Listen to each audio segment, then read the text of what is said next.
Este é só o começo. Falar então dos pré-candidatos.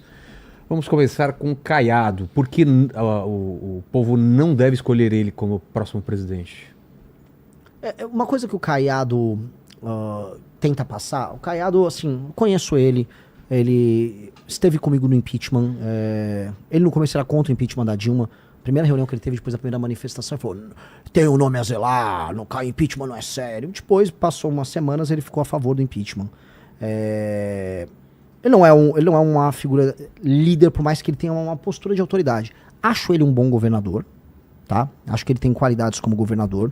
Não é essa Brastemp que ele... Mas é um bom governador, ponto. Não vou ser grosseiro com uma figura que sempre tive uma relação positiva com o Caiado. Agora, para você liderar o Brasil, você tem que liderar seu próprio grupo. O Caiado é o líder do partido dele? Se o Caiado for agora pegar um avião lá do Goiás, Ronaldo Caiado sai do Goiás, vai ir lá pro Rio de Janeiro e pousar e falar pro Eduardo Paes, do PSD, do partido dele, faça campanha pra mim, ele vai falar, não, eu faço campanha pro Lula. O Paes, ele tá na campanha do Lula. E se ele for pra Bahia, o PSD da Bahia tá com o Jerônimo, tá também no fundo com as esquerdas. Se ele for encontrar o Braide, lá no Maranhão, o partido dele não tá com ele. Se o seu partido não tá com você, como é que você vai querer liderar um país? Como é que você tem uma candidatura? Então, essas coisas, assim, eles tinham que contar pra população. Olha, primeiro tentar convencer os membros do meu partido. Isso já tira boa parte de qualquer, vamos dizer, sentimento de seriedade na candidatura dele.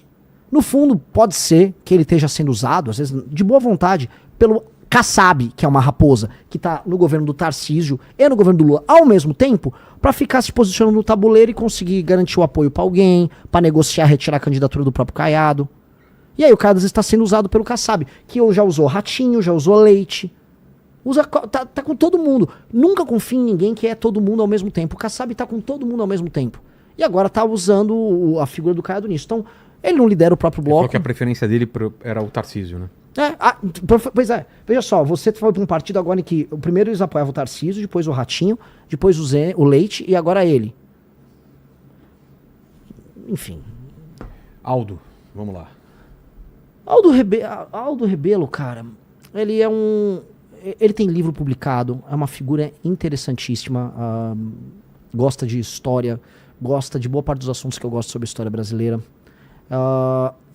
Não tenho nada desabonador pra falar sobre ele, mas eu acho que ele faz parte de uma perspectiva, uma visão de mundo que, por mais que em muitos pontos, muitas premissas estejam certas, não tem o que a gente precisa para tornar o Brasil um país brabo. Que é entender o impacto da tecnologia, o impacto da lei e da ordem, o impacto em escolher um lado muito claro para tornar o Brasil esse país sério.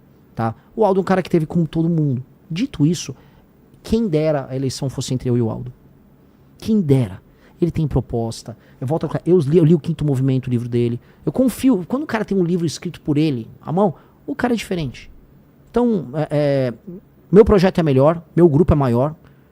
Eu tenho um partido que eu criei com as pessoas ao redor. Sou, portanto, um líder apto a isso. O Aldo tá num partido pequeno que estava negociando agora a saída dele, que é o Democracia Cristã. Então, sou um líder mais apto. Dito isso, gosto do Aldo.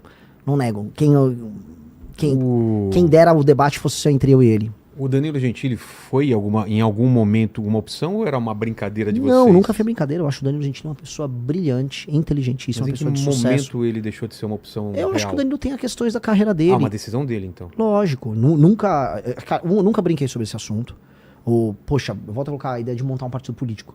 É um negócio... Envolve o trabalho de milhares de pessoas ao redor do Brasil. São quase 1 milhão de assinatura coletada. É um trabalho muito colossal. Então nunca brinquei sobre coisas que envolvam esse trabalho. É o trabalho da minha vida. Então eu acho o Danilo de verdade um cara sensacional. Ele é um exemplo de homem público na vida pessoal, na vida profissional e nas posições políticas que ele adota. O Danilo, e isso eu avalio para todo mundo, o Danilo topa perder pelo aquilo que acredita.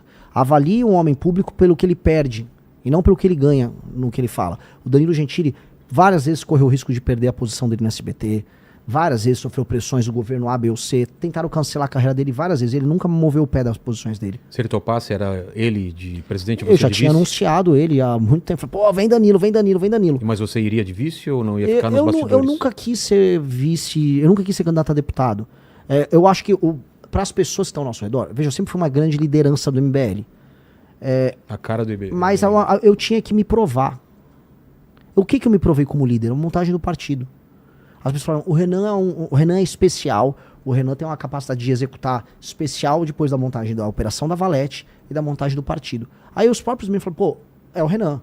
Ah, o Renan, né, eu me credenciei por conta dessa leitura que eu entreguei. Já tá falando na terceira pessoa. Perigo. Acabei de meter um Ronaldo Caiado. O Renan Santos. Vamos lá, é o Augusto Cury, próximo? Vamos lá. Ele, inclusive, lançou a pré-candidatura aqui no programa. A gente tomou um susto, né? Chamou ele como convidado e no meio do programa ele falou, sou pré-candidato. Soltou essa bomba na nossa mão. Soltou a bomba aqui. Eu conheço muito pouco do Augusto Cury. É um autor best-seller? Muito pouco, cara. Assim... Eu não sei, não tô de nenhuma diminuindo. É que eu nunca li os livros dele, conheço pouco dele como Então influenciador. passa pro próximo Não aí. sei as ideias do Augusto Cury. Quem é o próximo aí, diretor? Temos o Lula e o Flávio. Então, quem que você falar primeiro, Flávio ou Lula? Pô, Ou melhor, quem você quer deixar pro final? assim, sobre o Lula, cara, assim... Não, você vai falar do Lula. Eu vou falar do Lula, já coloque chego a no foto Lula. do Lula, por que não escolhê-lo como próximo presidente? Que seria o 4º mandato, certo? Eu já comecei por isso, né? Mas, veja, você quantos anos, Vilela? Eu, 55, faço 56. Tenho 42. Então, toda a nossa vida Tira essa produtiva... notificação aí, que rapaz. é isso? Deixa eu desligar. Tô Toda a Eu nossa tô vida procurando onde produtiva... era isso aí. Oi. Mal aí, ó. Tô até tirando aqui, ó. Hã? Ah, esqueceu do Zema, diretor. Tá bom, ele é o próximo. Pô, foi Lula, Zema e Flávio, Tá. pronto. Toda a nossa vida produtiva foi marcada por governos do Lula. A gente se tornou mais produtivo, a gente investiu nas nossas carreiras, a gente tomou as decisões como homens maiores de idade em um país governado basicamente por ele ou pela sucessora dele, pela Dilma. É. Eles venceram praticamente tudo de 2002 pra cá. E o Brasil não se tornou um país melhor. A gente viu o problema da violência aumentar. A gente viu o Brasil entrar num voo de galinha e cair. A gente viu os maiores escândalos de corrupção da nossa história se sucederem. A gente viu a gente se alinhar a um bloco internacional de nações que cometem os crimes dos mais diversos. A gente financiou a ditadura na Venezuela, a gente financiou a ditadura na África. A gente viu o início de discussões no Brasil sobre ódios interregionais. A gente viu o PT dividir o Brasil. A divisão que a gente tem no Brasil, falando, é o direito civil. Mentira, quem dividiu como política foi o PT.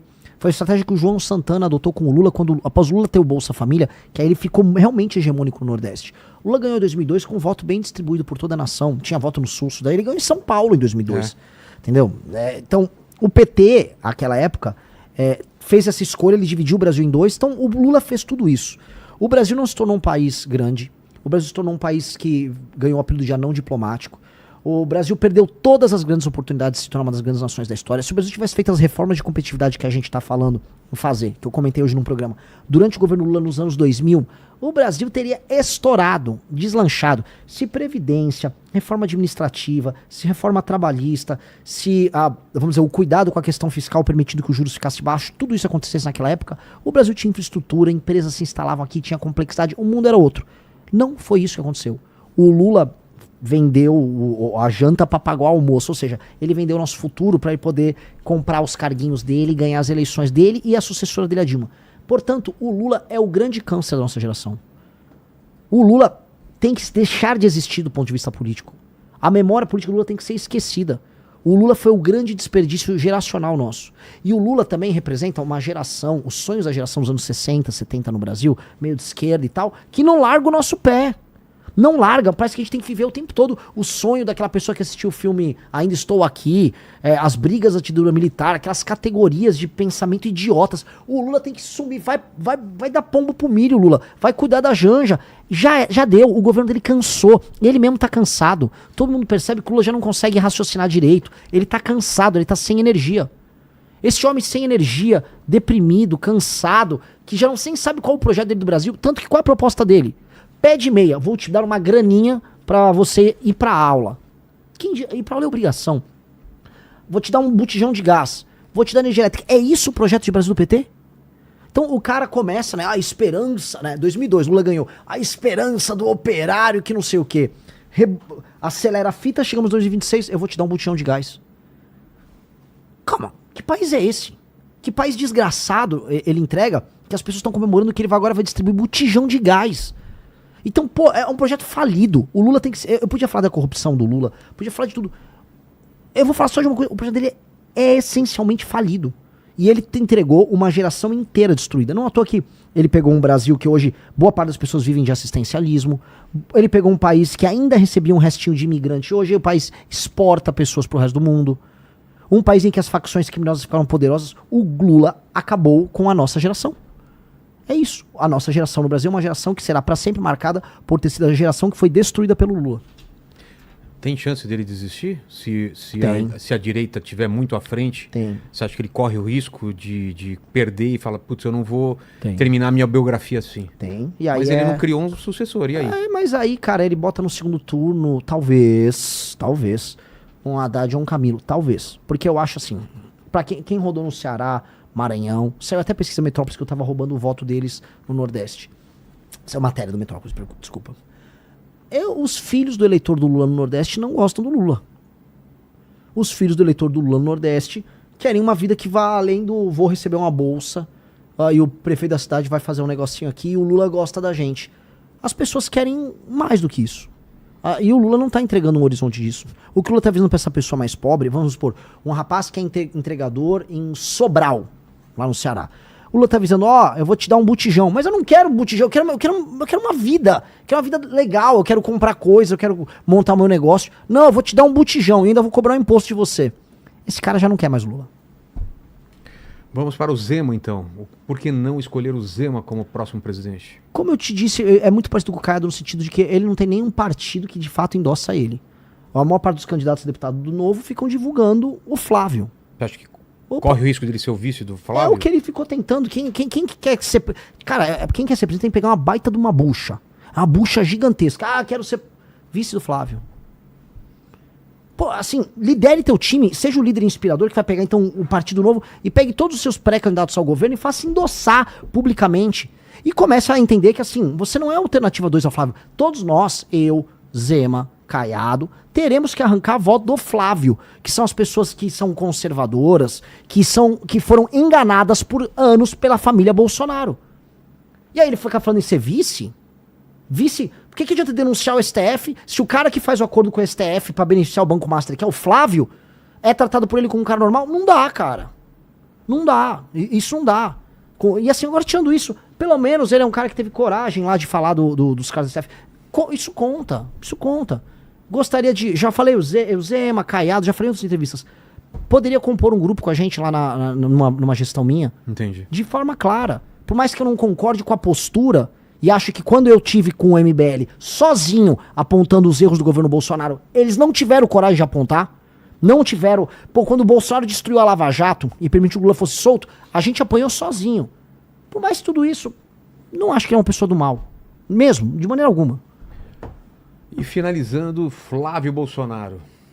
Por que não escolhê-lo? Eu já falei pra muita gente, o Lula, se a gente fosse fazer uma leitura, quase bíblica da coisa, o Lula é o nosso capeta e o Flávio é o nosso Judas. O Flávio é o nosso Judas, o Lula é o nosso capeta. Assim mesmo? Capeta e Judas? Se você fizer uma leitura muito simples, mas o Lula é o nosso inimigo natural. É o cara que não é Jesus não, né? Graças a Deus não, nem posso. Pelo amor de Deus, eu sou apenas um homem olhando ali, né, a traição da causa e o inimigo direto. Tentando e se organizando para não ser refém do traidor. O Flávio é, por excelência, o traidor. O Flávio é um cara que, enquanto eu estava lutando pelo impeachment da Dilma Rousseff, ele estava ganhando dinheiro lá com a Copenhagen, né? Ele estava fazendo as coisas que ele fazia no gabinete dele, que a gente sabe que é, porque ele mandou parar a operação. Primeiro, ele anulou as provas do COAF, obtendo uma decisão com o Dias Toffoli. Vai ver se o Flávio fala mal do Dias Toffoli. E depois, praticamente obtendo um foro especial para cuidar do caso dele, que era um caso que envolvia alergia, ou seja, se livrando com a ajuda do STF, com uma decisão do Gilmar Mendes. Vai ver se ele fala mal do Gilmar Mendes. O Gilmar Mendes, que teve o irmão dele apoiado pelo pai dele, o Jair, quando concorreu para prefeito no Mato Grosso. Aí, ajuda a destruir a Operação Lava Jato através da CPI, do enterro da CPI da Lava Toga. Apoia a maior parte das nomeações dos ministros do STF ligados ao petismo agora. O primeiro foi o Zanin. Fez o que fez agora na CPI do Banco Master. Quando tem votações polêmicas, se ausenta. Agora teve a votação da misoginia. É um negócio assim, não, eu não quero perder voto, então eu vou votar a favor do PL da misoginia. Que Que diabo de líder é esse? Ele tá sempre traindo o eleitor dele. O cara é uma máquina de trair. Só que eu acho, vou ser sincero, Vilela, eu acho que ele nem percebe. Eu acho que o Flávio trai e ele nem percebe. Porque eu acho que o Flávio é muito burro. Eu acho que o Flávio é muito burro. Por que você acha que ele foi escolhido? Ele não era a primeira Porque ele é filho, né? Porque ele tem a marca. Não, o Tarcísio e a Michele. Não, pera, o Tarcísio não é da família Bolsonaro. Sim. Aí eles não iriam Cara, abrir fora da Fazia família. sentido Pra eles? pra família? Ah, vou botar um cara que não é da família, aí esse cara leva o meu voto e me deixa aqui de escanteio. A família Bolsonaro, é o Jair Renan, que não é... E o Carlos, que não são pessoas bem do ponto de vista... Que não estão bem do ponto de vista cognitivo. Eu não vou ficar falando tantos caras. O Eduardo tá lá nos Estados Unidos, querendo ser um líder mundial de nada, lá comemorando que tarifou o próprio país. Aí o Flávio tava aqui. Eles não construíram um partido, eles não construíram um bloco político coeso, eles não construíram nada. Pô, a gente montou um partido, eles não. E aí, então, quando você não monta nada, você depende só do teu nome, da sua intenção eleitoral, que é o nome do Jair Bolsonaro, que tem um recall grande. Então o Flávio falou, eu vou dar isso pro Tarcísio? Não, vamos ficar pra família. E honestamente, é uma das poucas decisões racionais que eles tiveram ali. Porque senão ele ia ser comido, ele ia ter a base política dele comida pelos outros. Só que ele não foi aceito como líder. O Nicolas tá em rebelião contra ele, a Michele Bolsonaro também. Ela falou alguma coisa? Eles vivem brigando nos bastidores, mas brigando, tem inúmeras matérias. O clima entre eles é tenso, houve brigas no Ceará. Aí eles vão colocando assim, ó, o Carluxo vai concorrer a senador por Santa Catarina. Aí os bolsonaristas de Santa Catarina não concordam, eu tava lá, ninguém tava curtindo essa ideia do Carluxo sair em Santa Catarina. Até porque se o Carluxo quisesse ajudar o pai, ele ia concorrer em outro estado, onde ele poderia tirar um senador de esquerda, um senador do centrão e entrar ele. Não no lugar em que eleger 2 senadores pró-Bolsonaro. Se você gostou do vídeo, não se esqueça de deixar o seu like e se inscrever no canal O Futuro dos Cortes. Te vejo no próximo vídeo.